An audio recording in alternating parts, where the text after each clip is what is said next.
सोच के देखो, एक 40 साल का आदमी अपने बेड पर पड़ा है, रिग्रेट में डूबा हुआ, सोच रहा है, काश मैंने अपनी 20s में टाइम बर्बाद ना किया होता, काश मैंने अपने गोल्स पे काम किया होता। भाई, तुम्हारे पास वो मौका है जो उसके पास नहीं। तुम अपनी 20s में हो, तुम्हारे पास एनर्जी है, माइंडसेट है, टाइम है।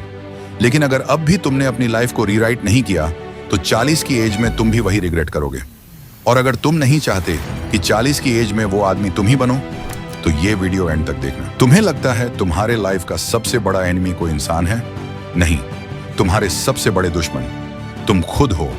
Every time you snooze that alarm, scroll that reel और से कल से स्टार्ट करूंगा, you are fucking your own future. और अगर तुमने अभी कंट्रोल नहीं लिया, 2026 आएगा लेकिन तुम वहीं के वहीं रह जाओगे। आज हम बात करेंगे कैसे तुम अपनी लाइफ को रीराइट कर सकते हो before it's too late. The harsh truth. तुम सोच रहे हो लाइफ टफ है? भाई, लाइफ कभी इजी होने वाली ही नहीं है। तुम एक सिस्टम के अंदर हो जहां सब कुछ डिजाइन है तुम्हें कंफ्यूज्ड, डिस्ट्रैक्टेड और डिपेंडेंट बनाने के लिए।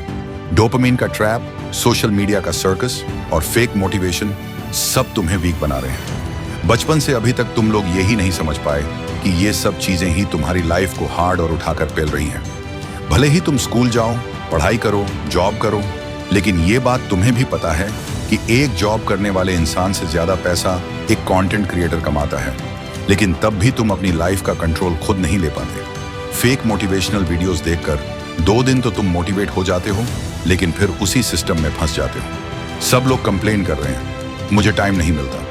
भाई, टाइम सबके पास सेम है, पर एनर्जी और डायरेक्शन किसी के पास नहीं। तुम्हें इस फोन ने अपना पपेट बना लिया है, तुम्हारा डिसिप्लिन मर चुका है, और सबसे बड़ी बात, तुम खुद को झूठ बोल रहे हो।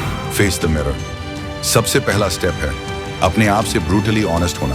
क्या तुम वाकई में खुश हो? क्या तुम्हें अपनी बॉडी पसंद है? क्या तुम्हें अपना डायरेक्शन क्लियर है? अगर जवाब नहीं है तो ये वीडियो तुम्हारे लिए है। एक नोटबुक लो, लिखो, मेरी लाइफ में क्या चीजें मुझे पीछे खींच रही हैं, क्या हैबिट्स मुझे वीक बना रही हैं, और किस चीज के लिए मैं एक्चुअली जी रहा हूं। यही से तुम्हारा अनफकिंग प्रोसेस स्टार्ट होता है।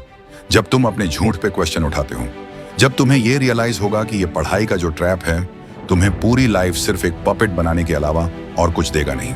जब तुम्हें यह रियलाइज होगा कि किसी के लिए पूरी लाइफ काम करने के चक्कर में तुमने अपनी एक लाइफ जो तुम्हें मिली है किसी और को खुश करने के लिए पूरी लाइफ वेस्ट कर दी है। और ये रियलाइजेशन जरूरी है, क्योंकि जब ये रियलाइज करोगे तभी तुम्हें सिस्टम समझ आएगा, और जब सिस्टम समझ आएगा तभी तुम इससे एग्जिट कर सकते हो। Dopamine detox. आज के टाइम में तुम्हारा ब्रेन कुछ मेहनत ही नहीं करना चाहता, और जैसे ही तुम रील्स देखते हो तो एक रील में सैड इमोशंस, सेकंड में फनी और थर्ड में मोटिवेशन। फिर तुम्हें लगता है यार अब तो कुछ करके ही दिखाना पड़ेगा, लेकिन फिर तुम वही स्क्रॉलिंग में फंस जाते हो और तुम्हें कुछ पता भी नहीं लगता कि कब 2 घंटे निकल गए। Constant notification, reels, porn, fake validation, सब ने तुम्हारा रिवॉर्ड सिस्टम तोड़ दिया है। तुम बड़े बड़े रिजल्ट्स को, अपने ड्रीम्स को सिर्फ इमेजिन करके ही अपने डोपामिन को हाई कर देते हो। रिजल्ट, तुम रियल वर्ल्ड में एफर्ट ही नहीं डाल पाते।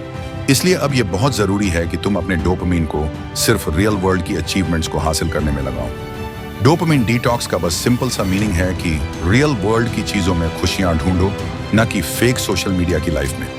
Build ruthless discipline. Motivation is temporary, discipline is identity. हर दिन उठकर एक ही काम करना बोरिंग लगता है, पर वही तुम्हें सबसे अलग बनाता है। सुबह उठकर क्या करते हो तुम? सबसे पहले अपने आप को तो उठाते नहीं, लेकिन उठते ही सबसे पहले फोन पर हाथ पहुंचता ही है कि बाबू का मैसेज देखना है, कितने लाइक्स आए। भाई, यही तेरी आदत ना तुझे वीक बना देती है। मॉर्निंग में उठकर फोन मत उठाओ, अपनी बॉडी को उठाओ, वर्कआउट करो, कोल्ड शावर लो। अपने माइंड को सिखाओ कि तुम कंट्रोल में हो, तुम स्लेव नहीं हो। हर बार जब तुम एक प्रॉमिस खुद से तोड़ते हो, तुम अपने आप को और कमजोर करते हो, और फिर ब्रेन को लगता है जब साला ये करना ही नहीं चाहता तो मैं एफर्ट्स ही क्यों लूं। लेकिन जब तुम एक छोटी छोटी हैबिट फॉलो करते हो, तुम्हारा सेल्फ रिस्पेक्ट रिबिल्ड होता है, और वही छोटी छोटी डेली हैबिट्स ही तुम्हारे कैरेक्टर को बिल्ड करती हैं। Reprogram your mind. तुम्हारा माइंड वही बनाता है जो तुम उसमें फीड करते हो।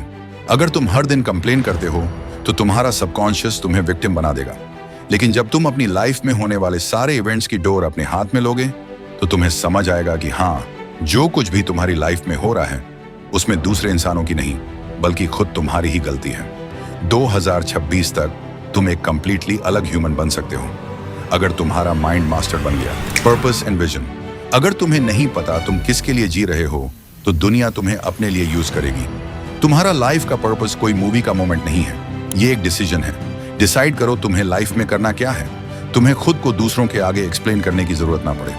जब पर्पस क्लियर होता है, पेन भी पावर बन जाता है। 2026 तक सब कुछ बदल सकता है, लेकिन एक कंडीशन है, तुम्हें अपने पास्ट वर्जन को मारना पड़ेगा।